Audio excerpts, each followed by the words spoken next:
लो friends, सो कैसे हो? उम्मीद है अभी तक जो पढ़े हैं वो समझ में आ रहा है ना। अगर समझ में नहीं आ रहा तो प्लीज़ कमेंट कीजिए, और अगर समझ में आ रहा है तो लाइक कीजिएगा। अच्छा, एक बात बताते हैं, अगर अभी आपको ये अचानक से बोले कि यहाँ अभी तक जो भी हम लोग पढ़े हैं, जो भी 7-8 लेक्चर जो भी एटॉमिक स्ट्रक्चर का पढ़े हैं, उसमें से आपका 6-7 लेक्चर गलत है, तो कैसा लगेगा?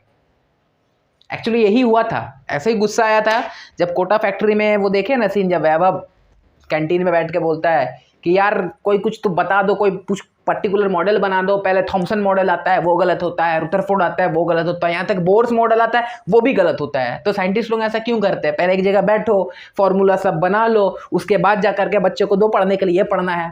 तो ऐसे ही यहाँ एटॉमिक स्ट्रक्चर में भी कुछ हुआ है। जो हम लोग देखेंगे एटॉमिक स्ट्रक्चर में थॉमसन मॉडल कंप्लीटली गलत हो गया था।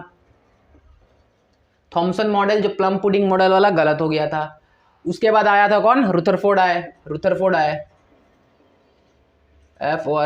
आए, वो भी मॉडल गलत हो गया क्योंकि वो स्पाइरली घूम रहा था। ठीक है। उसके बाद थर्ड नंबर में आता है बोर्स मॉडल। अब देखेंगे ये भी गलत होता है। क्यों होता है उसको देखेंगे, क्यों होता है उसका गलत होने का रीजन देखने से पहले कुछ कुछ बात देखना है उस पर। ठीक है, यहाँ तक कि ये भी गलत हो गया है, बोर्स मॉडल भी गलत हो गया, लेकिन हम लोग पढ़ते क्यों हैं? तो गलत है तो क्यों पढ़ते हैं? क्योंकि ये है कि ये जो कुछ साइंटिस्ट है ये लोग अपना एक बोलते नहीं स्टार्टिंग करना। Sachin Tendulkar God of cricket है और आज के टाइम पे धोनी भी है, लेकिन स्टार्ट कौन किए थे? तो कपिल देव को हम लोग कैसे भूल सकते हैं? जो स्टार्टिंग करता है तो कुछ ना कुछ होता है, क्योंकि सोचने का एक नजरिया देता है। तो बोर्स भी सोचने का एक नजरिया देता है। Hydrogen spectrum one of the most important topic for NEET, हम लोग जिसको कवर किए पिछला वीडियो में 8 में।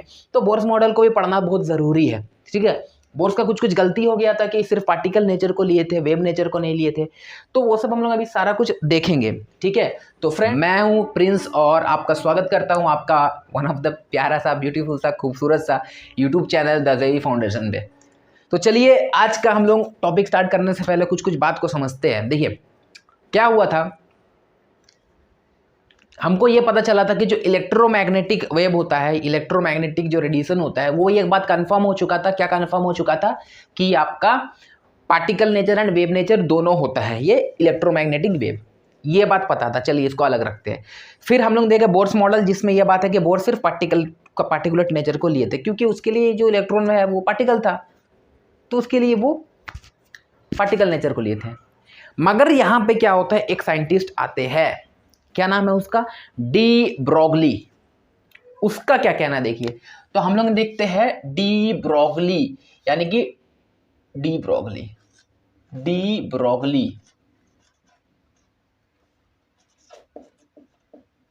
अब देखिए क्या हुआ।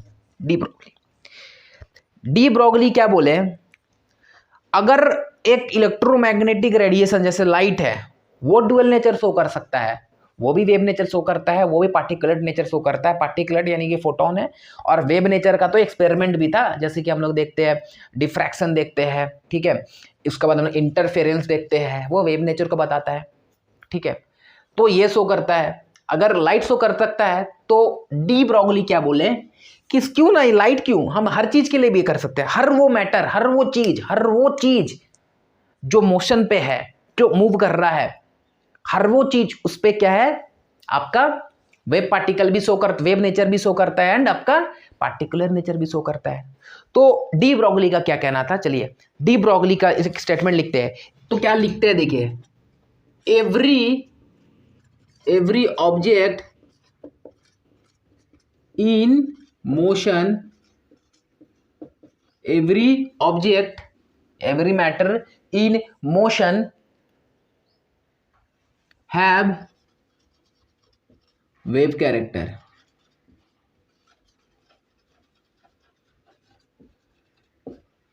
ये वाला बात समझिए, एवरी ऑब्जेक्ट इन मोशन है वेव कैरेक्टर।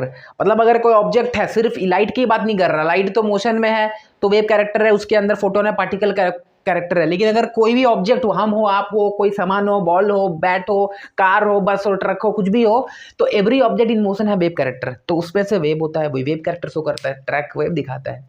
नहीं दिखाता नहीं है, लेकिन ये बोल रहे दिखाता है। इसका और एक बात है, जैसे कि बोलते हैं, जैसे कि अगर फोटोन की बात करेंगे, जैसे लाइट का होता है, फोटोन का अगर बात करेंगे, और एक बात क्या बोले, जैसे कि फोटोन, अगर फोटोन मतलब लाइट का जो पार्टिकल है, फोटोन, अगर photon have if photon has, क्या होता है फोटोन पे, वेवलेंथ होता है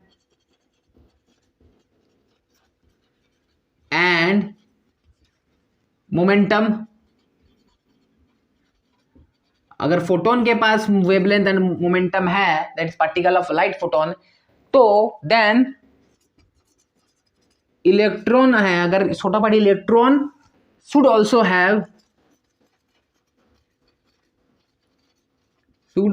have wavelength lambda and momentum.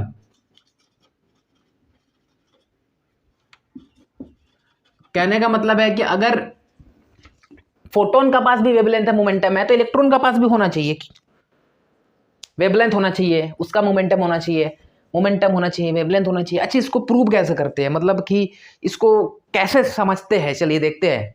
देखिए, ये एक हाइपोथेसिस है, उसका एक मानना था, डी ब्रोगली का एक मानना था, ठीक है। और माने पहले हम कुछ, उसके बाद हम उसको प्रैक्टिकली अप्लाई करके देखें, तो फिर ये प्रूव भी हुआ। तो प्रैक्टिकली अप्लाई कैसे हुआ, जो इलेक्ट्रॉन है ना, इलेक्ट्रॉन का जो वेव नेचर है, इसको एक्सपेरिमेंटली प्रूव किया गया। इलेक्ट्रॉन का वेव नेचर को एक्सपेरिमेंटली प्रूव किया गया, इसका आपका प्रूव हुआ, ठीक है। डिफ्रैक्शन किया गया इसका, इलेक्ट्रॉन का क्या हुआ, इलेक्ट्रॉन का डिफ्रैक्शन हुआ, और हमको पता है कि वेव नेचर कौन कौन शो करता है, इंटरफेरेंस शो करता है, ठीक है आपका। उसके बाद डिफ्रैक्शन भी शो करता है, तो ये वेव नेचर शो करता है। तो इलेक्ट्रॉन भी डिफ्रैक्शन कर दिया, एक एक्सपेरिमेंट है इलेक्ट्रॉन का डिफ्रैक्शन का, डेविसन एंड वर्नर एक्सपेरिमेंट। तो डेविसन इसके एक फेमस एक्सपेरिमेंट किया, जो हम लोगों का स्कोप ऑफ सिलेबस के बाहर है, लेकिन ये प्रैक्टिकली, ये जो हाइपोथेसिस था डी ब्रोगली का, ये प्रूव भी कर दिया गया कि हाँ, अरे इलेक्ट्रॉन भी तो डिफ्रैक्शन शो कर रहा है, यानी इलेक्ट्रॉन भी तो वेव नेचर का है। तो डी ब्रोगली का बात को यहाँ पर प्रूव भी किया गया। ये बात समझ में आ रहा है, ठीक है। अब देखते क्या होता है कि एवरी ऑब्जेक्ट इन मोशन है वेव कैरेक्टर होता है। In fact every matter has a dual character, यानी कि मैटर है तो पार्टिकल नेचर तो होगा ही, मैटर है तो पार्टिकल नेचर तो होगा ही, और साथ में ये क्या बोल दिया कि इसका साथ क्या होगा, आपका मोशन भी है, यानी मोशन में है तो वेव कैरेक्टर भी है। यानी कि हम लोग क्या देखेंगे, डुअल नेचर ऑफ मैटर, हम लोग उसके पहले पढ़े थे dual nature of electromagnetic wave. तो यहाँ पर डी ब्रोगली क्या बोलते हैं, खाली इलेक्ट्रोमैग्नेटिक के लिए क्यों पढ़े, हर चीज के लिए पढ़ते हैं। तो अब हेडिंग देखते हैं, डुअल नेचर ऑफ मैटर। अब dual nature of matter, her matter का दो नेचर होगा, इसको समझते हैं। डी ब्रोगली का एक फेमस इक्वेशन, हमको बस डी ब्रोगली में बस यही फॉर्मूला याद रखना। बात क्या याद रखना डी ब्रोगली में, पहला बात कि डी ब्रोगली में बोला जाता है कि हर एक मैटर जो मोशन में है वो वेव लाइक कैरेक्टर शो करता है, यानी every matter wave and particular like है। इसको एक फॉर्मूला से रिप्रेजेंट कर रहे थे, lambda is equal to H upon momentum, P लिख रहे हैं, ये इक्वेशन है। अच्छा, मोमेंटम को क्या लिख सकते हैं, मोमेंटम हमको पता है कि एम भी होता है, ठीक है। कभी कभी हम क्या करते हैं, ऑब्जेक्ट का स्पीड, कभी कभी अगर फोटोन के लिए बात करेंगे तो एम सी भी कर सकते हैं लाइट का स्पीड से।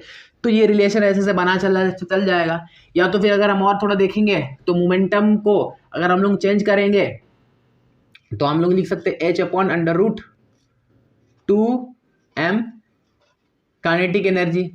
हम लोग इसको काइनेटिक एनर्जी, मोमेंटम को काइनेटिक एनर्जी का फॉर्म में भी कन्वर्ट कर सकते हैं, ठीक है। और अगर देखना चाहेंगे तो उसको ऐसे भी लिख सकते हैं, H is equals to kinetic energy की जगह हम लोग इसको पोटेंशियल का फॉर्म में भी लिख सकते हैं। ये E for charge of electron, क्योंकि इलेक्ट्रॉन के लिए अगर पर्टिकुलरली बात करेंगे, and V is the potential difference. ये फॉर्मूला फेमस है, इसको याद रख सकते हैं। मेन रिलेशन मेरे को ये याद रखना है, ये वाला part, lambda is equals to H upon momentum होता है, एच अपॉन मोमेंटम होता है। अब यहाँ पर बात को समझते हैं, ये एक जनरल इसको ऐसा सोच सकते हैं, ठीक है। जहां पर क्या होगा, वी क्या है आपका पोटेंशियल डिफरेंस है, ई क्या है चार्ज ऑफ इलेक्ट्रॉन होगा, ठीक है। काइनेटिक एनर्जी एम क्या है आपका मास, कोई भी चीज का मास ऑफ ऑब्जेक्ट है। यहां तक समझ में आ रहा है। अब देखिए ये चीज को कैसे लिए, देखिए आइंस्टाइन क्या कहते थे, आइंस्टाइन का क्या है, हमको पता है कि आइंस्टाइन बोले E is equals to M C square. ये बात ध्यान से दीजिएगा, M C square is equals to M C square, थोड़ा बड़ा लिखते हैं, एम सी स्क्वायर। यानी कि कोई भी मास का अगर स्पीड बढ़ेगा तो उसमें एनर्जी बढ़ेगा, पहले बात ये बोले थे। उसके बाद हम लोग देखेंगे नॉर्मल एनर्जी जो कि हम लोग प्लैंक्स से लिए थे, प्लैंक्स इक्वेशन में देखे थे। प्लैंक्स क्या बोले, is equals to H mu, ये फ्रिक्वेंसी था, इक्वल्स टू एच म्यू, ये फ्रिक्वेंसी था। अगर हम ये इक्वेशन 1 मान रहे हैं, ये इक्वेशन 2 मान रहे हैं, दोनों को कैलकुलेट कर रहे हैं, ई का वैल्यू इधर डाल रहे हैं, तो क्या लिख सकते हैं हम लोग यहाँ पर,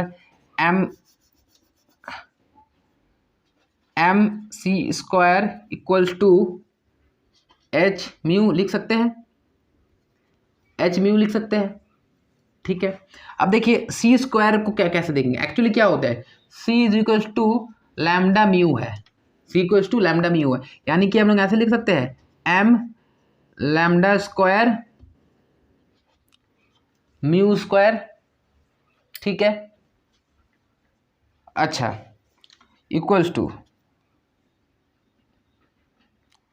यहां देखिए एच, अच्छा तो म्यू को अगर हम लोग चाहेंगे तो सी अपॉन लैम्डा भी लिख सकते हैं, तो म्यू को क्या लिखते हैं, सी अपॉन लैम्डा लिखते हैं,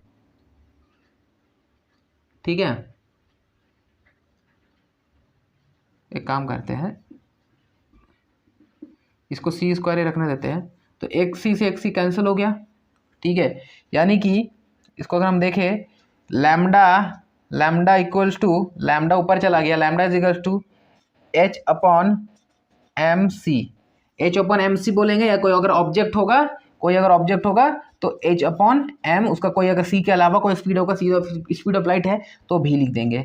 तो यानी कि ये डी ब्रोगली का एक लैम्डा के लिए कोई भी मैटर अगर होगा, उसका वेवलेंथ होगा, तो उसका वेवलेंथ क्या होगा, एच अपॉन एम भी, यानी कि एच अपॉन मोमेंटम। एच क्या है, प्लैंक्स कांस्टेंट है, एच का क्या है, एच क्या है आपका 6.626 into 10 to the power -34 joule second, ये तो हमको पता है, ये प्लैंक्स कांस्टेंट है। यानी कि ये क्वेश्चन को याद रखना, lambda is equal to H upon P, momentum, H upon momentum. यहां तक समझ में आ रहा है, तो ये कैसे हुआ इसको लिख लेंगे, ठीक है। अब देखते हैं ये जो फॉर्मूला है, lambda is equal to H upon P momentum, या फिर पी को एम बी भी लिख सकते हैं, या फिर एम सी भी लिख सकते हैं। उसके बाद या फिर 2m काइनेटिक एनर्जी, या फिर 2m charge of electron into potential. तो अब देखिए ये बात समझ में आ रहा है, ठीक है। अब देखते हैं बाकी वो जो रिलेशन लिखे हैं, तो वो कैसे कैसे है उसको समझा दे रहे हैं, तो फिर आप लोगों को कंफ्यूजन में रह जाएंगे, ठीक है। आपको कुछ नहीं करना है, आपको हेडिंग देना है डी ब्रोगली, वो फॉर्मूला लिख लेना है, और कॉन्सेप्ट पर समझ में आ गया है क्या है, 2-4 क्वेश्चन करेंगे इसमें, कॉन्सेप्ट क्लियर हो जाएगा। देखिए हमको क्या पता था, डी ब्रोगली बोले जो लैम्डा होगा, lambda will be equal to H upon M B, momentum होगा, ठीक है, एच अपॉन एम बी ये मोमेंटम होगा। अच्छा, इस मोमेंटम को काइनेटिक एनर्जी के फॉर्म में भी दिया है, कभी क्वेश्चन में दे देगा आपको काइनेटिक एनर्जी, तो इसका लिए रिलेशन क्या दिया है, उसका लिए रिलेशन दिया है is equal to H upon under root 2m kinetic energy. अच्छा, ये काइनेटिक एनर्जी को ऐसे क्यों लिखे है इसको रिलेशन, देखिए एक डेरिवेशन कर देते छोटा सा। हमको क्या पता है, हमको पता है कि काइनेटिक एनर्जी हो तो हाफ एम भी स्क्वायर जो होता है वो इक्वल्स टू काइनेटिक एनर्जी होता है। तो एक काम कर सकते हैं, भी square is equals to kinetic energy, और ये 2/m ऐसे भी कर सकते हैं। यानी कि अगर हम v देखेंगे तो v क्या होगा, √2 kinetic energy divide by m हो जाएगा। अब हम ये इक्वेशन में v का अगर हम वैल्यू पुट करेंगे तो कैसे होगा, देखिए ये इक्वेशन में, ठीक है। तो इधर देखते हैं कि हमको पता है क्या है कि lambda equals to H upon M. अब v का जगह में ये डालते हैं, क्या डालेंगे, √2 काइनेटिक एनर्जी अपॉन मास। एक काम करते हैं, ये वाला जो m है ना रूट के बाहर है ना, तो रूट के अंदर कर देते हैं, 2m लिख देंगे रूट के अंदर करके, तो उसका ऐसे भी तो लिख सकते हैं, h upon under root 2 kinetic energy, और ये वाला m को अंदर ही लिख देते हैं, m इंटू एम, रूट के अंदर में 2m होगा, बाहर रहता है 1m हो जाएगा, एक m से 1m कैंसिल हो गया, तो क्या बच रहा है, देखिए lambda is equal to h upon √2 2m kinetic energy हो रहा है। तो उसी को इस फॉर्म में लिखा हुआ है, डायरेक्ट लिखा हुआ है, ठीक है। या तो आपको पूछेगा, या कभी कभी दे देगा, सिर्फ इलेक्ट्रॉन की अगर बात करेंगे तो हम डायरेक्ट भी लिख सकते हैं, अंडर √2 मास ऑफ इलेक्ट्रॉन का वैल्यू जो होगा, चार्ज की जगह की E and V is the potential difference, वो भी वैल्यू रिलेशन निकाल सकते हैं। तो वो रिलेशन है, हम हर फॉर्मूले में एक एक क्वेश्चन करेंगे, ठीक है। इतना समझ में आ रहा है, अब आगे देखिए, अब आगे देखते हैं कि जो डी ब्रोगली है ये बोर्स मॉडल को कैसे फुलफिल भी करते हैं। मतलब कि बोर जो थे वो बताए कि इलेक्ट्रॉन पार्टिकल मान के चले, तो डी ब्रोगली बोले अच्छा ठीक है पार्टिकल तो ठीक है, लेकिन अगर हम उसको इलेक्ट्रॉन मान के मतलब वेव मान के भी चलेंगे तो भी क्या फर्क आएगा कुछ, तो भी हम लोग देखेंगे तो भी कोई फर्क नहीं आएगा। तो हम लोग उसको देखते हैं। देखिए बोर्स क्या बोले, बोर्स क्या बोले, बोर्स के हम लोग देखे थे जो एंगुलर मोमेंटम था, एंगुलर मोमेंटम था, एंगुलर मोमेंटम था, एंगुलर मोमेंटम था वो is equals to N H upon 2 pi था, ये बात था। यानी कि एंगुलर मोमेंटम यानी कि M V R equals to N H upon 2 pi. देखिए यहाँ पर पूरा खेल समझिए, इसके बाद हम लोग इसी से मॉडर्न कॉन्सेप्ट में घुसेंगे। यहाँ पे जो एन बोले है ये एक होल नंबर इंटीग्रल बोले है। एन क्या है, होल नंबर, 1 2 3 4 ऐसा नहीं 1/2 या 1.5 1.7 2.8 ऐसा फ्रैक्शन में नहीं, होल नंबर होगा। तो ये वाला बोर्स से था। अब डी ब्रोगली क्या बोले, देखिए डी ब्रोगली क्या बोले, डी ब्रोगली बोले क्यों ना हम ये देखिए इसको अगर हम देखेंगे तो m ये 2 पाई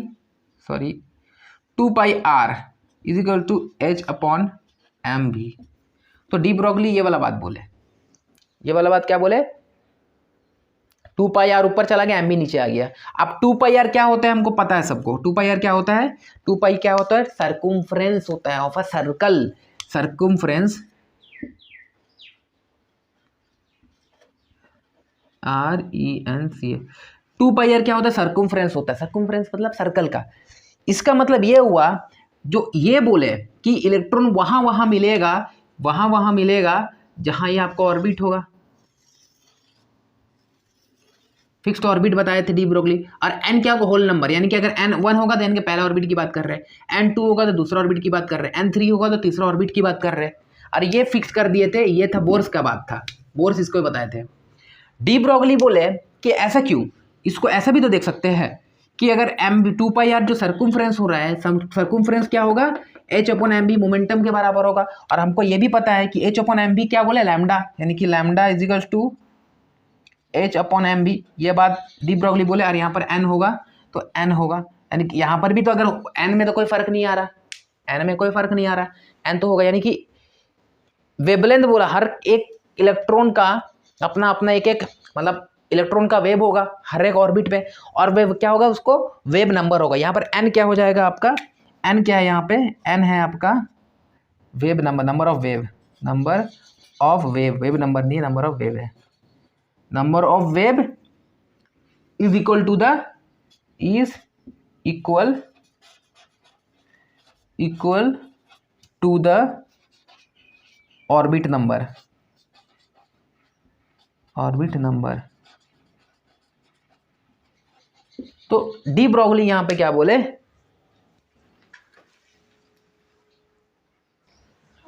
यानी कि जो आपका वेवलेंथ होगा lambda will be equal to the, और ये जो नंबर ऑफ वेव होगा वो क्या होगा, number of wave is equal to the number of orbit, यानी कि जितना ऑर्बिट नंबर होगा उतना ही तो वेव बनेगा। ऐसा अब जैसे कि बोर बोले थे कैसे सर्कल सर्कल बनेगा, तो यहाँ पर डी ब्रोगली बोले नहीं ऐसा सर्कल नहीं बने, एक्चुअली ये सर्कल का फॉर्म में नहीं होगा, एक्चुअली ये थोड़ा सा ऐसे वेव का फॉर्म में होगा। और कितना होगा, अगर मानिए वेव नंबर यहाँ पर अगर एन का वैल्यू 1 है, अगर मानिए एन 1 है, सपोज मानिए 1 2 3 4 5 6 रैंडमली, तो ऐसे है तो यहाँ पर एक गोल सा एक ही होगा, ऐसा ऑर्बिटल जैसे सर्कल होता है। और अगर मानिए 3 है तो आपका ऑर्बिट नंबर 3 है, तो कैसे होगा, ये न्यूक्लियस है, ठीक है, तो वो आपका ऐसा कुछ होगा, 3 तो वेव होगा, 1 2 3 इस फॉर्म में रहेगा। और अगर ये मानिए ऐसा 3 है, यानी कि 1 2 या थर्ड नंबर ऑर्बिट है, तो अगर मानिए n 5 है तो ये जो ऑर्बिट होगा मानिए 1 2 3 4 या 5, तो बोर बोले थे कि ऐसा रिंग में होगा, लेकिन डी ब्रोगली बोले नहीं ऐसा नहीं होगा। 5 नंबर है तो 1 2 3 4 5, 5 नंबर वाला में थोड़ा ऐसे आपका कहते वेव का फॉर्म में होगा, 2 3 4 थोड़ा अच्छा से बनाते हैं। 5, 1 2 3 4 5, 1 2 3 4 5 इस फॉर्म में होगा। एक्चुअली वो रिंग का फॉर्म में नहीं होगा। ये बोले de Broglie, dual nature of matter में देखेंगे तो डी ब्रोगली ये बात बोले। यहाँ समझ में आ रहा है? तो क्वेश्चन में डायरेक्ट पूछ देगा कितना वेव नंबर होगा, फोर्थ ऑर्बिट में तो 4 होगा, फिफ्थ ऑर्बिट में 5 होगा। ये रिलेशन है lambda is equal to N H upon M upon V, that is momentum. ये बात भी समझ में आ रहा है? तो यहाँ पर भी एन को इस फॉर्म में लिखे थे डी ब्रोगली एच अपॉन 2 लेकिन इसी को थोड़ा करके सर्कमफ्रेंस, यहाँ पर एंगुलर मोमेंटम था, ये सर्कमफ्रेंस का फॉर्म में लिख दिए H is equal to lambda is equal to N H upon momentum. तो यहाँ पर भी कोई फर्क नहीं आया, यानी कि जो डी ब्रोगली था वो बोर को भी सेटिस्फाइड किया, हाँ सही है, लेकिन बोर डी ब्रोगली को सेटिस्फाई नहीं कर पाए। मतलब डी ब्रोगली बोर को बता पाए पार्टिकुलर नेचर में भी ये सेटिस्फाई हो रहा है, वेव नेचर में भी सेटिस्फाई हो रहा है, लेकिन बोर का जो था वो वेव नेचर को सेटिस्फाई नहीं कर रहा था। तो एक रीजन वहां पर था, वेव नेचर को सेटिस्फाई नहीं कर रहा था, लेकिन डी ब्रोगली दोनों को सेटिस्फाई कर रहा था। डी ब्रोगली कोई मॉडल नहीं है, डी ब्रोगली बस एक हाइपोथेसिस, एक सोच है। वो अगर सोच के हम कैलकुलेशन करें तो सही भी हो सकता है। दूसरा सोच देखिए क्या है डी ब्रोगली का, ये इतना समझ में आ रहा है? अब देखिए, अब डी ब्रोगली बोले कि हर एक वो ऑब्जेक्ट जो मोशन में है वो डुअल नेचर शो करता है। अच्छा ठीक है, यानी कि अगर आपका एक छोटा से छोटा इलेक्ट्रॉन ले तो उसका भी आपका वेवलेंथ होगा, वेव नेचर शो करेगा, और एक बड़ा से बड़ा ट्रक कार ले तो उसका भी वेव होगा। तो ये वाला बात जो है मैकेनिक्स में देखते नहीं, कि जो हम लोग क्लासिकल फिजिक्स देखते हैं जो कि न्यूटन वगैरह का होता है, उसमें ये बात तो नहीं था। उसमें न्यूटन लोगन पार्टिकल मान के चल रहा था, हर एक object is like a particle, तो उसका वेव नहीं था। लेकिन यहाँ पर डी ब्रोगली बोले कि नहीं, उसका वेव तो है। अगर वेव है तो हम लोग जब ट्रक मोशन में घूमता है तो हम उसका वेव कैरेक्टर को क्यों नहीं लेते? वेव कैरेक्टर को कैलकुलेशन में लेना चाहिए ना, लेते क्यों नहीं है? अब यहाँ पर डी ब्रोगली बोले ठीक है भाई, उसका भी हम आंसर देते हैं। क्या आंसर देते हैं सुनिए। हमको पता है कि जो लैम्डा होता है दैट इज वेवलेंथ होगा, वो होता है एच अपॉन एम भी। बात समझिए, एच अपॉन एम भी दैट इज मोमेंटम। अब डी ब्रोगली बोले कि जैसे जैसे ऑब्जेक्ट का मास बढ़ेगा, ये वाला वैल्यू बढ़ेगा, मास जैसे जैसे बढ़ेगा तो लैम्डा कम होगा, वेवलेंथ छोटा हो जाएगा। और अगर जिस तरह को ऑब्जेक्ट का आपका ये भी बढ़ेगा, भी बढ़ेगा, यानी कि स्पीड भी बढ़ेगी, जितना स्पीड से मूव कर रहा है अगर स्पीड बढ़ेगा तो भी आपका वेवलेंथ घटेगा, यानी कि वेवलेंथ क्या हो जाएगा? रिड्यूस होते रहेगा ऑन इंक्रीजिंग मास और वेलोसिटी। यानी कि क्या होगा? Wavelength will reduce, REDUC, reduce on increasing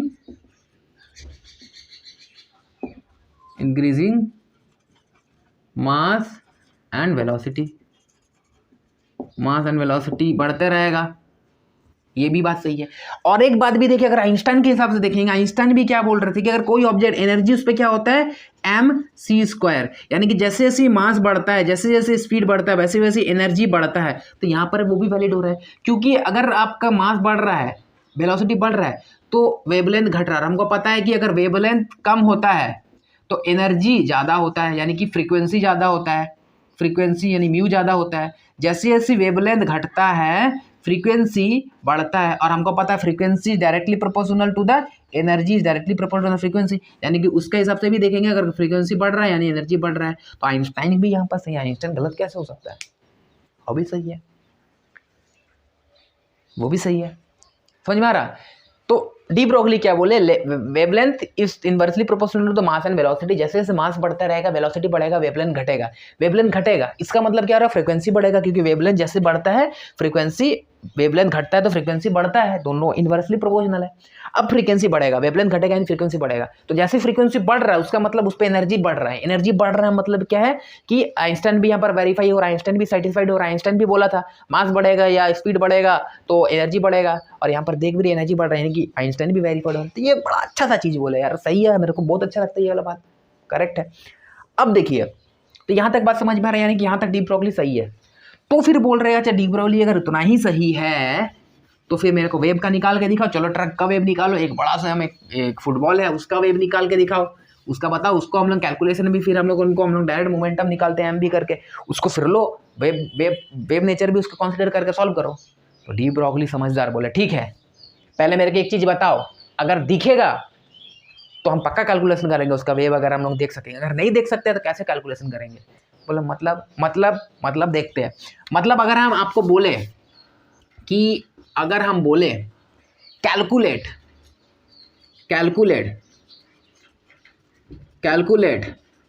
the wavelength of a football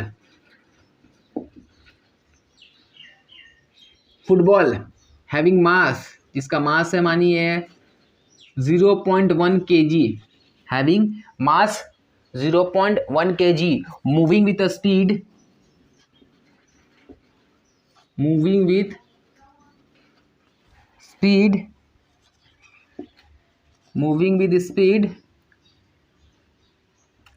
10 metre per second. अब बताइए इसका क्या होगा। अगर एक क्रिकेट बॉल है जिसका लैम्डा है, चलिए हम लोग निकालते हैं। अगर हम देखेंगे तो बॉल का, अगर क्रिकेट बॉल का वेवलेंथ देखेंगे तो वेवलेंथ अगर हम देखेंगे बॉल का, फुटबॉल का, तो क्या होगा देखिए, लैम्डा इजिकल्स टू क्या देंगे, H/m भी लिखते हैं, H/m भी लिखते हैं, ठीक है।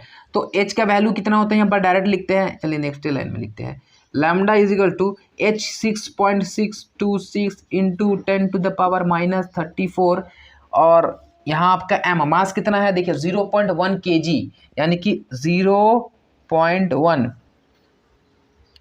kg में डायरेक्ट दिया हुआ, तो ठीक है कोई बात नहीं, इजी है, ठीक है। यहाँ पर आपको 0.1 का जगह 100 ग्राम लिख देगा, अगर ग्राम होगा तो मेरे को इंटू 10⁻³ करना है, जिससे ये kg में कन्वर्ट हो जाएगा, ठीक है। और ऑलरेडी kg में दिया हुआ है तो ठीक है, अच्छा है, ठीक है। इंटू स्पीड कितना दे रहा है देखिए 10 metre per second, 10 metre per second.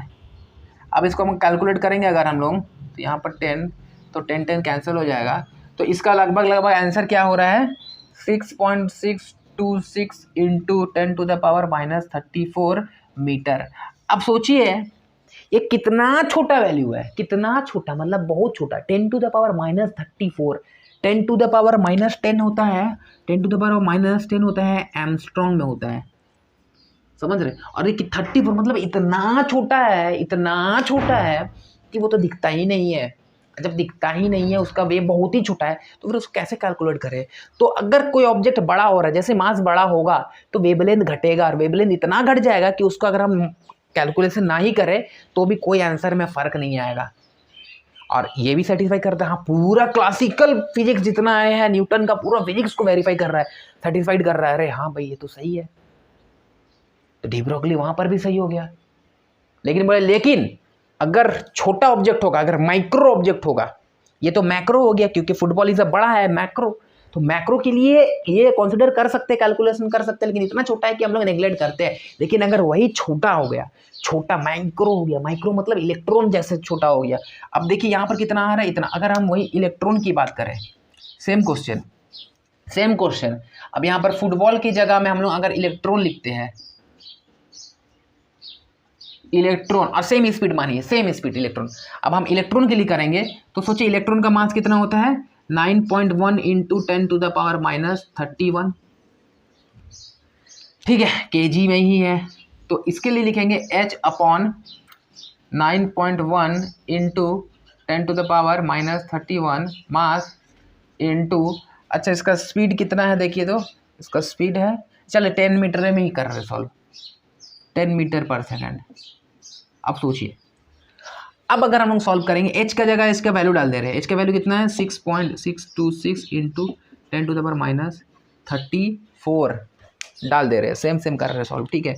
तो क्या होगा, तो एक काम करते हैं, ये देखिए ये 31 ये कैंसिल हो जाएगा, तो यह होगा 10⁻³ ठीक है, और ये 10 को चलिए ऊपर लेके जाते हैं, तो 6.626 बाई 9.1, और ये होगा आपका इंटू 10⁻⁻4 मीटर। अब ये वाला वैल्यू जो है, इसको अगर हम लोग सॉल्व करेंगे तो ये कितना होगा 6.6 है और 9.1 है, यानी कि 1 से कम होगा, ठीक है, 1 से कम होगा, यानी कि 0.6 मानते हैं, ठीक है, चलिए 0.7 कुछ मान के चल रहे हैं, ठीक है, इंटू 10⁻⁻4 मीटर के आसपास होगा। और थोड़ा देखेंगे तो 7.0 मान लेते हैं, अप्रॉक्सीमेशन पे जा रहे हैं, ठीक है, इंटू 10⁻³ मीटर। अब इसका देखिए और इसका देखिए, ये कितना छोटा है और ये तो वही थोड़ा सा 10⁻³ मल सेंटीमीटर में वेव है, बड़ा है, तो कैलकुलेशन कर सकते हैं। ये इलेक्ट्रॉन के लिए अगर हम देखेंगे तो वेव बड़ा है, उसका नेगलेक्ट नहीं कर सकते। माइक्रो ऑब्जेक्ट के लिए हम लोग डी ब्रोगली को नेगलेक्ट नहीं कर सकते, लेकिन मैक्रो के लिए नेगलेक्ट कर सकते हैं। तो डी ब्रोगली सारा फिजिक्स को समझा दिए, पूरा क्लासिकल फिजिक्स भी हो गया और बोर को भी समझा दिए, लेकिन बोर डी ब्रोगली को नहीं समझा पाए, डी ब्रोगली बोर वाला कॉन्सेप्ट समझा दिए। तो बात तो ये है, अगर हर्जा नहीं है, अगर हम कुछ चीज़ को मान रहे हैं और अगर वो वेरीफाई हो जा रहा है, उससे मेरा कुछ नुकसान नहीं है, तो क्यों नहीं मानेंगे। इसलिए डी ब्रोगली को सब मान रहे हैं भाई, बात तो सही है। हो गया डी ब्रोगली कॉन्सेप्ट। चलिए अब हम लोग इस पे 2-3 क्वेश्चन करते हैं, नीट में भी आया हुआ क्वेश्चन है, हम लोग बस फॉर्मूला का यूज़ करके क्वेश्चन करेंगे, ठीक है। अब ये डी ब्रोगली क्लियर हो चुका है, कोई दिक्कत नहीं है, ठीक है। छोटा ऑब्जेक्ट के माइक्रो ऑब्जेक्ट के लिए वेव नेचर को कंसिडर करते हैं, कैलकुलेशन में भी करते हैं, क्योंकि माइक्रो ऑब्जेक्ट का वेव क्या होता है, बड़ा होता है। जितना मास छोटा होगा और ऑब्जेक्ट छोटा होगा, वेव होगा बड़ा, तो बड़ा होगा तो उसको नेगलेक्ट नहीं कर सकते हैं, ठीक है। जैसे कि अगर हम मानिए, अगर आपको बोलेंगे कि सपोज कि अगर हम बोल रहे हैं 0.9 है, इसको नेगलेक्ट कर दे, यहाँ पे करके दूसरा हो 0.00000000009, तो इसको नेगलेक्ट करना सही होगा कि इसको सही होगा। इसको नेगलेक्ट कर सकते हैं, इस केस में बहुत छोटा है, इसको नेगलेक्ट कर सकते हैं, लेकिन इस केस में इलेक्ट्रॉन के लिए यह बड़ा हो रहा है, तो नेगलेक्ट नहीं कर सकते। यहाँ तक समझ में आ रहा है। अब चलिए इसका हम लोग 2-3 क्वेश्चन करते हैं, उसके बाद ड्यूअल नेचर ऑफ मैटर खत्म करते हैं, ठीक है। चलिए उसके बाद हम लोग हाइजेनबर्ग में आएंगे, फिर हाइजेनबर्ग का प्रिंसिपल देखेंगे, उसके बाद बोर्स मॉडल क्यों फेल हुआ देखेंगे। चलिए अब हम लोग नेक्स्ट क्वेश्चन करते हैं। देखिए ये जो 3 फार्मूला है, यानी कि पहला फार्मूला आपका क्या हुआ, lambda equals to h upon p, momentum. अब हमको पता है मोमेंटम का मतलब क्या होता है, p is equals to mv होता है, या फिर लिखे एक फार्मूला हो गया इतना दूर। अब दूसरा फार्मूला देखते हैं कि जो यही को अगर हम लोग मोमेंटम को काइनेटिक एनर्जी के फॉर्म में लिखेंगे, क्या लिखेंगे, h upon √2m kinetic energy लिखो, या तो उसको कैसे लिखेंगे, h is equal to 2m e, charge के फॉर्म में लिखेंगे, पोटेंशियल के फॉर्म में लिखेंगे। इसका एक क्वेश्चन भी करेंगे, ठीक है। इसको ऐसे भी देख सकते हैं। और एक थर्ड हम लोग क्या देखें कि जो रिलेशन था, that is 2πr equal to h N h upon mv। ये कुछ फॉर्मूला था, क्वेश्चन ये वाला का देख लिए कि ये वेव नंबर होगा। अगर आपका number n is equal to 5 बोलेगा तो नंबर ऑफ कितना होगा, 5 ठो रिंग होगा, 5 number of orbit, n equal to number of orbit है, 1 2 3 4 5 ऐसा ऑर्बिट होगा।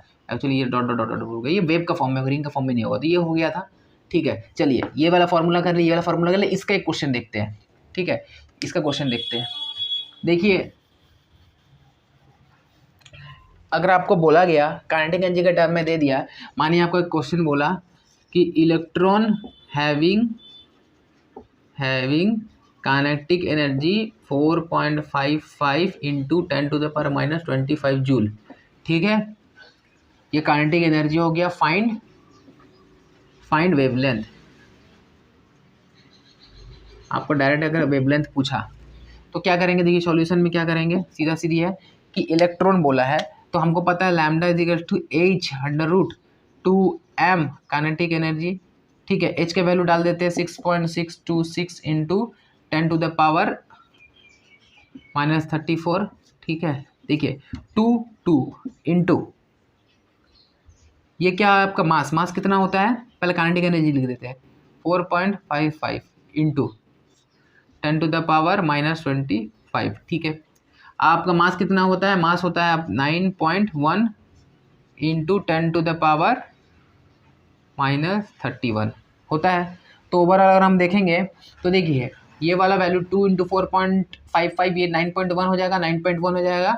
और ये देखिए 6.626 इंटू 10⁻⁻34 होल डिवाइड बाई, ये दोनों को क्या करते हैं 9.1 इंटू 9.1 कर दे रहे हैं, 9.1 इंटू 9.1, और देखिए -25 है -31 है, तो कितना होगा 31 41 51 52 53 54 55 56, तो डायरेक्ट यहाँ पर कर दे रहे हैं 10⁻⁻56, ठीक है। एक्चुअली ये रूट में है, तो रूट से जब बाहर निकालेंगे तो ये 6.626 इंटू 10⁻⁻34 रूट में होना मतलब रूट में होने का मतलब क्या होता है कि पावर में हाफ है, यही है ना। तो जब इसको करेंगे तो ये दोनों मिला के 1 हो जाएगा बाहर, यानी कि 9.11, और ये हाफ है यानी कि 28, यानी कि इंटू 10⁻⁻28 ये हो गया। इसको जब हम लोग सॉल्व करते हैं, इसको जब हम लोग सॉल्व करेंगे तो ये और ये कैंसिल हो जाएगा, 28 28 21 30 31 33 28 6 10⁻6 यानी कि 6.626 डिवाइड बाई 9.1 इंटू 10⁻⁻6 मीटर। अब इसको सॉल्व करेंगे, ठीक है, तो लगभग इसका आंसर आपको होगा 7.3 इंटू 10⁻⁻5 मीटर। सॉरी -5 नहीं होगा, सो 0.73 हो रहा ना, एक मिनट एक्सक्यूज मी, 0.73 इंटू 10⁻⁻6, ठीक है, एक पॉइंट इधर जाएगा तो -1 हो जाएगा। सो यहाँ हम लोग इसको 7.3 इंटू 10⁻⁻7 मीटर में भी लिख सकते हैं।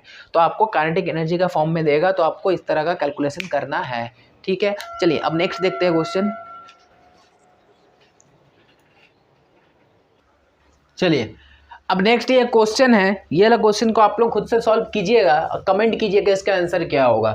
ये क्वेश्चन था आपका नीट AIPMT में था, 2010 का ये क्वेश्चन था। इंपॉर्टेंट क्वेश्चन है आपका, इसी कॉन्सेप्ट पे है। A ball having mass 0.66 kg is moving with speed 100 metre per second, ठीक है। The wavelength associated with will be, तो इस अगर कोई बॉल है जो कितना मास है वो 100 मीटर पर सेकंड का स्पीड से अगर वो घूम रहा है, मतलब जा रहा है कहीं, तो उसका वेवलेंथ क्या होगा। डायरेक्ट फॉर्मूला पुट करके तो सॉल्व करेंगे और फट से बताइएगा इसका आंसर क्या होगा, ठीक है। अब चलिए नेक्स्ट देखते हैं हम लोग, एक इस फॉर्मूला से क्वेश्चन देखेंगे, ठीक है, और उसके बाद हम लोग क्या देखेंगे कि देखिए रिलेशन क्या होता है, रिलेशन किसका साथ क्या रिलेशन है, ठीक है। पहले समझते हैं, इधर देखिए, सपोज इसको मिटा देते हैं, ठीक है।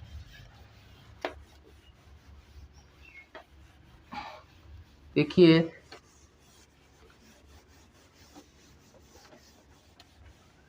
आपको रिलेशन समझ में आना चाहिए। अगर हम यहाँ देखेंगे, देखिए lambda is inversely proportional to the momentum होगा, यानी कि मोमेंटम जैसे जैसे ऊपर होगा वैसे वैसे आपका वेवलेंथ घटेगा। या तो हम ये लिख सकते हैं कि lambda is inversely proportional to mass और inversely proportional to the velocity. ये रिलेशन से हम लोग देखेंगे, देख सकते हैं इसको ऐसे भी। तो आपको ऐसे ऐसे क्वेश्चन पूछेगा, ठीक है। या तो हम देखेंगे कि lambda is directly inversely proportional to the, या फिर ऐसे होगा कि लैम्डा 1/λ2 अगर आपका होगा, 2 लैम्डा का करने देगा, तो इसको हम लोग कैसे लिखेंगे, कंपैरिजन कैसे करेंगे। ये मास नीचे है, यानी कि अगर हम लोग देखेंगे m1 m2, यानी कि क्या होगा यहाँ पर m2 v2/m1 v1, इसको हम लोग ऐसे कंपेयर कर सकते हैं ना। तो हमको रिलेशन याद होना चाहिए, मतलब यही मेन फॉर्मूला है। उसी में क्वेश्चन अलग अलग तरह तरह का घुमा घुमा के आपको पूछेगा, ठीक है। समझ में आ रहा है इतना। एक दो क्वेश्चन इस पे करते हैं, फिर हम लोग टॉपिक को खत्म करेंगे, ठीक है। चलिए अब नेक्स्ट क्वेश्चन आपको ऐसे दिख रहा है, ध्यान से देखिए। यहाँ पे हम लोग एक क्या रिलेशन पता है कि जो लैम्डा a/λb होगा वो होगा आपका mass of b, mass of velocity of b by mass of a, velocity of a। ये होगा क्योंकि इनवर्सली रिलेशन है इसीलिए, ठीक है, क्योंकि lambda is inversely proportional to the mass and velocity. तो आपका ऐसा रिलेशन बनेगा। अब देखिए 2 particle a and particle b, ठीक है, आर इन मोशन, मोशन पे है। Wavelength of particle A is इतना, तो यानी कि आपके पास क्या है, लैम्डा ए है। लैम्डा ए कितना है, लैम्डा ए है 5 × 10⁻⁻5 मीटर। जो जो इन्फॉर्मेशन लिखेंगे, if the mass of particle B is 50% of A, यानी कि मास ऑफ ए कितना होना चाहिए, लेट हम लोग m मान लेते हैं, ठीक है, या तो फिर आप उसको 100 मान के भी सॉल्व कर सकते हैं। वैसे मास ऑफ हम लोग b मानेंगे, कितना बोला, 50% ऑफ ए, यानी कि 50% मतलब क्या होगा, m/2 हो जाएगा। या तो इसको हम लोग 50% 50 भी लिख सकते हैं, 100 का, जैसे देखेंगे। उसके बाद क्या बना है, velocity of b is 25% of a, यानी कि वेलोसिटी ऑफ a होगा वो लेट हम लोग v मान रहे हैं, या तो फिर हम लोग 100 मान रहे हैं। तो वेलोसिटी ऑफ b कितना बोल रहे हैं, या तो v/4 क्योंकि 25% बोला है यहाँ पे, या तो हम लोग डायरेक्ट 25 मान के भी सॉल्व करेंगे। ये सारी इन्फॉर्मेशन है। तो हमको फाइंड क्या बोला है, वेवलेंथ, यानी कि मेरे को लैम्डा बी फाइंड करना है। ठीक है, अब चलिए, तो हमको क्या है कि जो लैम्डा है आपका ए बाई लैम्डा बी, ये क्या होगा, ये होगा mass of B by into velocity B by mass A velocity A. Relation से हम लोग देखे हैं, होगा। वैल्यू पुट कीजिए। चलिए यहाँ से वैल्यू पुट करते हैं कि lambda A by lambda B, mass of A, चलिए हम लोग मान ले रहे हैं 100। ठीक है, एक्सक्यूज बी का ना, मास ऑफ बी कितना मान रहे हैं, 50 मान रहे हैं, या तो m/2 मान रहे हैं, चलिए 50 मान ले रहे हैं। ठीक है, इनटू वेलोसिटी कितना मान रहे हैं, 25 मान रहे हैं, चलिए 25। मास ऑफ ए हम लोग मान रहे हैं 100, मास ऑफ बी मान रहे हैं, वेलोसिटी ऑफ ए मान रहे हैं 100। होगा, ये कटेगा 2, ये कटेगा 4, यानी कि 8। यानी कि इसका यहाँ लिखते हैं कि lambda A by lambda B equals to 1/8 हो रहा है, यानी कि lambda B equals to lambda A into 8। अब ये लैम्डा ए कितना है, 5 इंटू 10⁻⁻5 मीटर है ना, इंटू 8। ठीक है, तो 5 8 से 40 इंटू 10⁻⁻5 मीटर, या तो इसको हम लोग लिख सकते हैं 4.0 इंटू 10⁻⁻4 मीटर। तो आपका ये वेवलेंथ निकल गया। ठीक है, तो आपको ये रिलेशन होना चाहिए इस तरह का। तो इसका हम लोग हर फॉर्मूला सॉल्व कर लिए है, क्वेश्चन कर लिए है। अब नेक्स्ट फॉर्मूला से देखते हैं डी ब्रोगली का, इसको मिटा देते हैं। ठीक है, चलिए नेक्स्ट क्वेश्चन लिखेंगे। चलिए नेक्स्ट क्वेश्चन देखेंगे हम लोग इस कॉन्सेप्ट से। क्या है कि इधर देखिए, ये आपको जो वेवलेंथ है is inversely proportional to the root m होगा, या आपका रूट ऑफ काइनेटिक एनर्जी होगा। ठीक है, या देखिए lambda is inversely proportional to mass, ये E है, चार्ज ऑफ इलेक्ट्रॉन, या तो फिर ये आप किसको E नहीं लिख के इसको आप Q भी लिख सकते हैं, चाहे कोई भी आयन हो। ठीक है, और ये आपका क्या था, ये पोटेंशियल डिफरेंस था, पोटेंशियल डिफरेंस। ठीक है, तो आप inversely proportional to the root of भी पोटेंशियल डिफरेंस लिख सकते हैं, या तो रूट ऑफ मास चार्ज भी लिख सकते हैं, चार्ज की ऐसा रिलेशन बनेगा। ठीक है, अब यहाँ क्वेश्चन देखिए, which of the following have shortest D Broglie wavelength, shortest D Broglie wavelength when accelerated in an electric field of 10 volt, 10⁵ volt है।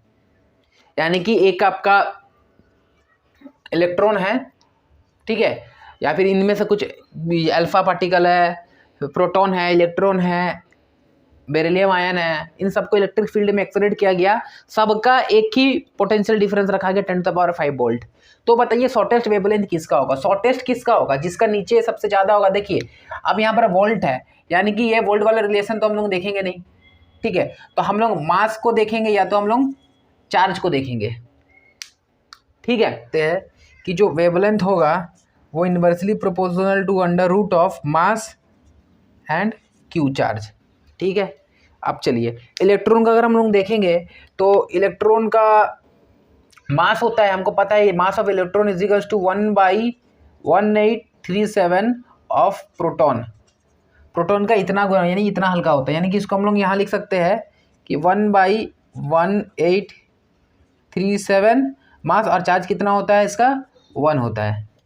ठीक, प्रोटॉन का मास चलिए इसका कंपेयर में 1 करेंगे, चार्ज भी कितना होता है 1 होता है। अल्फा पार्टिकल का देखेंगे तो अल्फा पार्टिकल का जो मास होता है वो प्रोटॉन से ज़्यादा होता है, यानी कि 4 इंटू चार्ज प्लस 2, ठीक है। बेरिलियम इसका आपका होता है 9 इंटू प्लस 3, तो यानी कि सबसे ज़्यादा वैल्यू किसका हुआ, इसका हुआ, ठीक है, और सबसे कम इसका हुआ। यानी कि ऑर्डर क्या होगा, वेवलेंथ क्या होगा, सबसे ज़्यादा इलेक्ट्रॉन का होगा, उसके बाद प्रोटॉन का होगा, उसके बाद अल्फा पार्टिकल का होगा, उसके बाद ये बेरिलियम का होगा। ये आपका ऐसे ऑर्डर में होना चाहिए, ठीक है। चलिए अब हम लोग नेक्स्ट देखते हैं, एक दो क्वेश्चन और देखते हैं इस पे, फिर पोटेंशियल पे देखेंगे, फिर इस पे देखेंगे, ठीक है। इस क्वेश्चन को देखिए, correct order of kinetic energy of proton, electron, proton and alpha particle having same D Broglie wavelength same है। देखिए लैम्डा जो है वो इनवर्सली प्रोपोर्शनल है, काइनेटिक एनर्जी का टर्म में देखेंगे तो क्या था आपका 2 मास काइनेटिक एनर्जी, तो मेरे को काइनेटिक एनर्जी देखना है। अच्छा अगर हम इसको ऐसे सोचे कि ये काइनेटिक काम करते हैं, दोनों का तरफ स्क्वायर ले लेते हैं, ठीक है, इसका स्क्वायर करते हैं, तो ये लगभग लैम्डा स्क्वायर इक्वल्स टू, ये रूट हट जाएगा, 1/2 m ऑफ काइनेटिक एनर्जी, ठीक है। अब देखिए क्योंकि सबका आपका वेवलेंथ सेम बोल दिया है, तो काइनेटिक एनर्जी किस पे डिपेंड करेगा, तो kinetic energy is 1/2 m lambda square, तो लैम्डा तो सबका सेम है, यानी kinetic energy inversely proportional to the mass, यानी कि kinetic energy will be inversely proportional to the mass, यही होगा, यानी जिसका मास ज़्यादा होगा उसका काइनेटिक एनर्जी कम होगा। तो अल्फा पार्टिकल का मास सबसे ज़्यादा होता है, फिर प्रोटॉन का, फिर इलेक्ट्रॉन का, यानी कि काइनेटिक एनर्जी ऑफ इलेक्ट्रॉन का सबसे ज़्यादा होगा, फिर प्रोटॉन का होगा, फिर अल्फा पार्टिकल का होगा। ये ऑर्डर हो गया, समझ में आ रहा है। हमको रिलेशन पता करना, हमको इसका ऐसे नहीं है कि फॉर्मूला याद कर लो, हमको फॉर्मूला को समझना होता है, इसको अप्लाई कैसे करते हैं उसको अप्लाई करना को सीखना होता है। ये हो गया, इसका एक क्वेश्चन करेंगे इलेक्ट्रॉन के लिए, इसका एक क्वेश्चन करेंगे, फिर खत्म करते हैं, ठीक है। चलिए इसको लिखिएगा। देखिए अब नेक्स्ट हम लोग इस कॉन्सेप्ट उठाते हैं। देखिए ये वाला चीज, ये देखिए क्या बोल रहा है कि lambda is inversely proportional to 1/2 m q, and ये v है आपका, यहाँ पे v क्या है, पोटेंशियल डिफरेंस है, यहाँ पे v का जगह हम pd लिख दे रहे हैं, पोटेंशियल डिफरेंस, ठीक है। क्यों क्या है, चार्ज है। अब यहाँ से आपको कैसे कैसे क्वेश्चन पूछेगा, अगर ओनली इलेक्ट्रॉन के लिए पूछ रहा है तो मास तो सेम होता है, इलेक्ट्रॉन के लिए पूछ रहा है तो क्या होगा, इनवर्सली प्रोपोर्शनल होता है, चार्ज भी है, इलेक्ट्रॉन है तो सेम है, तो बस मेरे को inversely proportional to the potential difference देखना है, यही देखना है ना। यानी कि lambda A by lambda B will be equal to root of V, यानी potential difference B by root of potential difference A. ये आपका एक रिलेशन होगा, इनवर्सल रिलेशन, समझ में आ रहा है, ठीक है। अब चलिए क्वेश्चन करते हैं, ठीक है। मानिए आपको बता रहा है कि फाइंड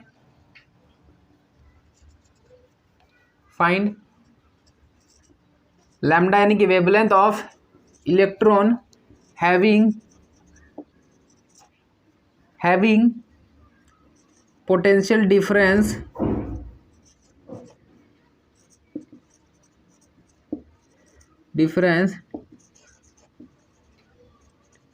ऑफ 1.5 इलेक्ट्रॉन वोल्ट। आपको पोटेंशियल डिफरेंस मानिए दे दिया गया है 1.5 वोल्ट का, ठीक है। आपको क्या करना है, वोल्ट है, कैसे सॉल्व करेंगे, देखिए हमको पता है कि लैम्डा, ये देखिए अगर सिर्फ इलेक्ट्रॉन का दिया है तो ये कैलकुलेटेड है, हम एक बार निकालते हैं, फिर आपको याद रख लेना है, इस फॉर्मूला में लिख ही लेंगे, ठीक है। ये सारा मिटाते हैं, इधर लिख देते हैं, ठीक है। देखिए अगर मेरे को इलेक्ट्रॉन के लिए निकालना है, यहाँ पर देखिए H का वैल्यू डालेंगे, क्या होता है, H upon under root 2 into 9.1 into 10⁻⁻31, ठीक है। चार्ज क्या है 1.6 माइनस, ठीक है 1.6, या फिर हम लोग इसका डायरेक्टली चार्ज 1 डालेंगे, -1, ठीक है। 1 पॉइंट, एक काम करते हैं, 1.6 इंटू 10⁻⁻19 जूल, ठीक है। एंड देन उसके बाद पोटेंशियल डिफरेंस यहाँ पर डालेंगे, जो भी होगा पोटेंशियल डिफरेंस ये डालेंगे। हम इसका वैल्यू भी डालेंगे, एच का वैल्यू 6.626 इंटू 10⁻34। तो ये सारा को हम कैलकुलेट करेंगे ना, तो इलेक्ट्रॉन के लिए ये सारा वैल्यू जो है, ये वाला पूरा वैल्यू कैलकुलेटेड है। तो लैम्डा ये वैल्यू लिखते हैं हम लोग या तो √150/b, या तो फर्दरली इसको 12.25 डायरेक्ट लिखा हुआ है, √b is the potential difference. तो ये हमको याद ही रखना है। इलेक्ट्रॉन के लिए निकालते हैं तो डी ब्रोगली के क्वेश्चन नीट में डायरेक्ट आपका ऐसे ही क्वेश्चन आएगा, तो जल्दी सॉल्व हो जाएगा। तो यानी हम लोग यहाँ पर इसको डायरेक्टली लिख सकते हैं कि lambda is equal to 12.25 by potential difference जो भी है 1.5 डालेंगे, या तो इसको ऐसे लिखेंगे, रूट के हिसाब से कैलकुलेशन में इजी होगा। √150 होता है, ठीक है, एमस्ट्रॉन्ग में, ठीक है, एमस्ट्रॉन्ग में, बाई 1.5, तो ये पॉइंट सीधा 0 हो गया, ठीक है। ये कटा तो 1 हो गया, तो 100 हो गया। √100 मतलब कि 10 एमस्ट्रॉन्ग। तो आपको कैलकुलेशन में इजी होगा। आपको डायरेक्ट क्या याद रखना है, √150/v याद रखना है। ये इलेक्ट्रॉन के लिए, ये आपका 12th क्लास का बुक में भी मिलेगा, जब मॉडर्न फिजिक्स पढ़ेगा ना, वहाँ पर स्पेशली दिया हुआ है ये वाला क्वेश्चन, ठीक है। ओके, ठीक है, समझ में आ रहा है, ठीक है। एक क्वेश्चन और करते हैं, चलिए। अब ये क्वेश्चन क्या, देखिए, find the ratio of de Broglie wavelength for 2 electron, 2 electron है having potential difference 200 volt and 50 volt. हमको अभी ये पता चला कि पोटेंशियल डिफरेंस अगर हम देखेंगे तो lambda is inversely proportional to the √v/a। ये पता चला कि इनवर्सली रिलेशन है। अगर ये लैम्डा देखना है, लैम्डा a/λb, ये चीज होगा ना, इनवर्सली प्रोपोर्शनल a है तो नीचे है ये होगा। तो हम लोग डायरेक्ट सॉल्व कर लेंगे। क्या करेंगे, लैम्डा a/λb इक्वल्स टू, हम लोग यहाँ से रिलेशन देखें नीचे में है, ठीक है। तो क्या करना है, √of potential of b/√of a। आपको ये सब कैलकुलेशन आना चाहिए, ठीक है। इनवर्सली निकालते कैसे, देखिए फिजिक्स में कैलकुलेशन का एक खेल है। सिर्फ कैलकुलेशन मतलब नंबर पुट करके कटना कुटना वो सब नहीं, रिलेशन करना, इन्वर्स करना हो, ऊपर नीचे करना, आपको डायरेक्टली रिलेशन निकालना। क्योंकि फिजिक्स ज़्यादातर बच्चा उसी से डर जाता है कि क्या करना है, मतलब ऐसा क्वेश्चन है, अरे यार इसमें क्या चढ़ाएंगे, डायरेक्टली प्रोपोर्शन बोला है, मास इतना है, ये ऐसे डरना नहीं है। फॉर्मूला में ही तो सब कुछ छुपा हुआ क्या है, ये मोमेंटम, ये लैम्डा है, नीचे मोमेंटम है, यानी कि दोनों का इनवर्सली रिलेशन होगा। अगर ये ए है तो ये ए होगा। तो अगर हम रिलेशन निकालेंगे तो कैसे निकालेंगे, लैम्डा ए है बाई लैम्डा बी है, तो क्या होगा, क्योंकि जब ये ऊपर है तो ये नीचे इनवर्सली है, यानी कि मोमेंटम ऑफ ये ए है तो ये बी हो जाएगा, ये ए हो जाएगा। तो ये सब हम लोगों को करने आना चाहिए, ठीक है। तो यहाँ पर वही कर रहे हैं।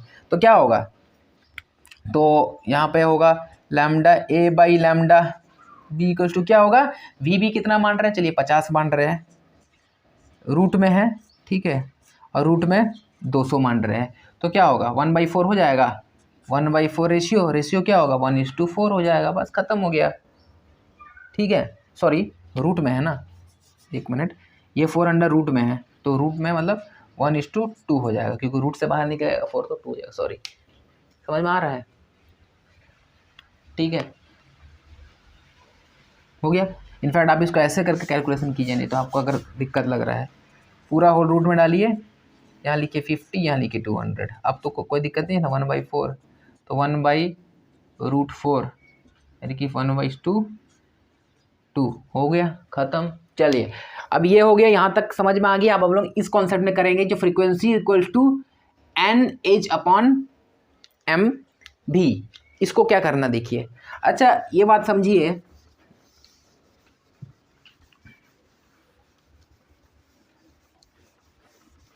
ये बात समझिए, इसको ठीक से लिखते हैं, लास्ट वाला 3 नंबर 2πr, ये क्या होगा, सर्कुम्फ्रेंस होगा, is equals to n h upon M v momentum, या तो अगर देखिए यहाँ पर एच एम भी क्या है, lambda is equal to H upon M v momentum है, यानी कि इसका जगह में हम लोग direct 2πr is equal to n lambda ये भी लिख सकते हैं ना, that is the number of wave number ये क्या है, नंबर ऑफ ऑर्बिट, जो ऑर्बिट का नंबर होगा ऑर्बिट नंबर 3, तो थ्री वेव बनेगा उसका, वो देख लिए, ये integral multiple of the wavelength, तो फ्रीक्वेंसी क्या होगा, वेवलेंथ इनटू एन कर देंगे तो भी उसका सर्कमफ्रेंस निकल जाएगा।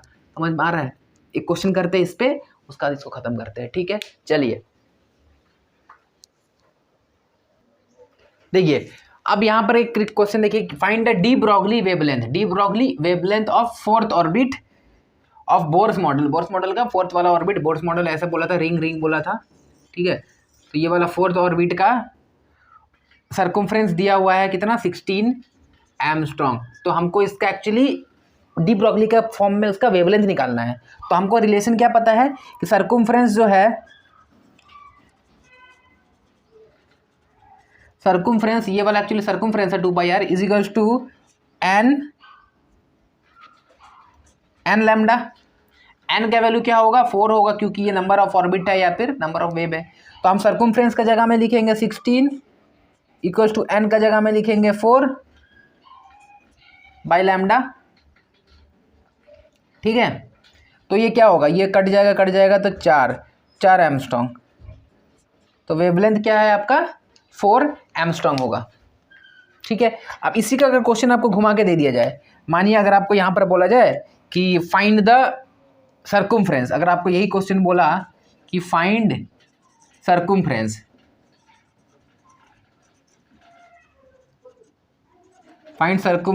Of fourth orbit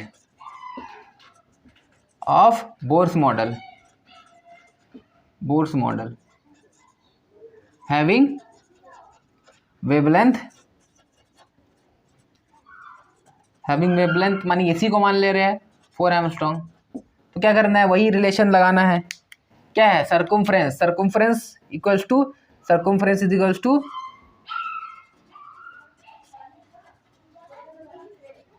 N lambda. अब सर्कमफ्रेंस निकालना है तो एन कितना है, 4, लैम्डा है इंटू 4,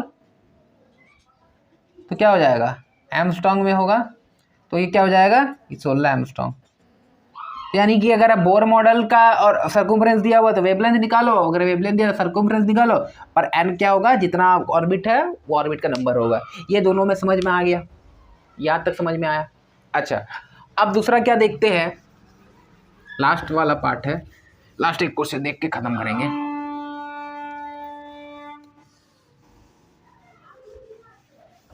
देखिए इसको देखिए, लास्ट एक क्वेश्चन करते हैं। चलिए ये लास्ट क्वेश्चन होगा आपका डी ब्रॉगली हाइपोथेसिस का। क्या है, let de Broglie wavelength of electron in third orbit of helium ion is 4 angstrom, find de Broglie wavelength of electron in second orbit. अब ये क्या करना है, ये ऑर्बिट नंबर दिया हुआ है, यानी कि एन बोल सकते हैं, ये n1 है मानिए, ये सेकंड वाला ये मानिए n2 है। अच्छा ये इससे क्या करना है, इसको मानिए एटॉमिक नंबर, मानिए ये Z1 है, ये मानिए Z2 है, और ये वेवलेंथ है, इसका वेवलेंथ है, मानिए कि ये लैम्डा 1 है। ये समझ में आ रहा है? अब ऐसा रिलेशन क्या बना है ऑर्बिट का साथ वेवलेंथ का रिलेशन, तो हमको तो फिर ये एक ही पता है, और कुछ पता है क्या? यहाँ देखिए हमको क्या पता चल रहा है कि 2πr is equal to n lambda, ठीक है। तो लेकिन यहाँ पर r का तो काम ही नहीं है, यहाँ पर r तो रेडियस वाला काम ही नहीं है, तो क्या करना है, r को हम लोग और एक चीज़ से देखते हैं। अच्छा देखिए r एक्चुअली क्या था, हम लोग यहाँ देखिए वहाँ पर पढ़े कि 0.529 n square upon z angstrom, ये हम लोग पहला पढ़ के आए बोर्स मॉडल में, रेडियस ऑफ बोर्स ऑर्बिट। ये देखे यानी कि r जो है, यानी कि जो r है वो directly proportional to n square by z, यानी कि हम लोग यहाँ पे r का जगह में ऐसे 2π लिखे हैं, r का जगह में एन स्क्वायर बाई जेड लिख दे is equal to N by lambda. तो देखिए एक n और ये n कैंसिल, यानी कि जो रिलेशन बना वो आपका बना lambda is inversely proportional to z and directly proportional to n. ये हुआ, ये समझ में आ रहा, ये समझ में आ रहा। यानी कि हम ऐसे देख सकते हैं कि lambda 1 by lambda 2 equal to, ये देखिए n1 by n2 equals to z2 by z1, ये कर सकते हैं कोई दिक्कत? यानी कि अगर देखें इसको इधर लैम्डा 1 बाई, यहाँ नहीं दिख रहा है आपको, सॉरी, यहाँ चलिए, lambda 1 by lambda 2 is equals to n1 by n2 into z2 by z1। कोई दिक्कत?